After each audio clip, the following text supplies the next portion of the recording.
নমস্কার। আজকের গুরুত্বপূর্ণ খবরগুলি হলো ভারতের মহাকাশ অভিযানে আরো এক ঐতিহাসিক সাফল্য। আজ সকালে ইসরোর শক্তিশালী LV-M3-M6 রকেট সফলভাবে উৎক্ষেপণ করেছে blue bird block 2 communication satellite. এই উৎক্ষেপণ ভারতের ভারী ও বাণিজ্যিক স্পেস মিশনের ক্ষেত্রে এক বড় মাইল ফলক। প্রধানমন্ত্রী নরেন্দ্র মোদী এই সাফল্যকে দেশের বিজ্ঞান ও প্রযুক্তিগত শক্তির উজ্জ্বল উদাহরণ বলে অভিহিত করেছেন। আন্তর্জাতিক মহাকাশ শিল্পে ভারতের অবস্থান আরো মজবুত হলো। বাংলাদেশে সংগঠিত দাঙ্গা ও হিন্দু সম্প্রদায়ের উপর হিংসার প্রতিবাদে ভারতের বিভিন্ন শহরে শুরু হয়েছে বিক্ষোভ আন্দোলন। এর জেরে ভারত সরকার বাংলাদেশের হাই কমিশনারকে তলব করেছে। এই ঘটনায় দুই দেশের কূটনৈতিক সম্পর্কে চাপ বেড়েছে এবং সীমান্ত এলাকাতেও উত্তেজনার আবহ তৈরি হয়েছে। উত্তর ভারতের একাধিক অঞ্চলে বিশেষ করে চণ্ডীগড় ও আশেপাশের এলাকায় ঘন কুয়াশার দাপট দেখা গিয়েছে। দৃষ্টিসীমা কমে যাওয়ায় ব্যাহত হচ্ছে সড়ক ও বিমান পরিষেবা।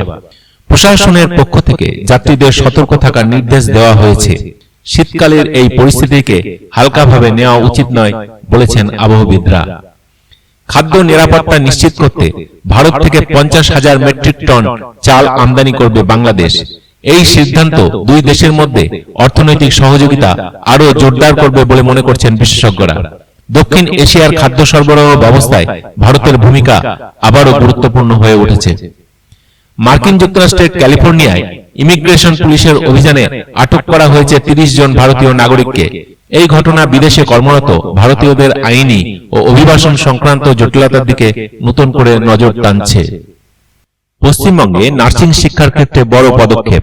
কলকাতা হাইকোর্ট রাজ্যের সব নার্সিং কলেজে সম্পূর্ণ অডিটের নির্দেশ দিয়েছে।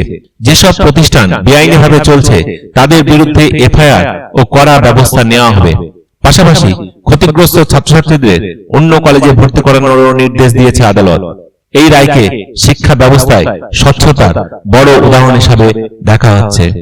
নমস্কার, এই ছিল আজকের দিনের গুরুত্বপূর্ণ খবর। সবাই ভালো থাকবেন, সুস্থ থাকবেন।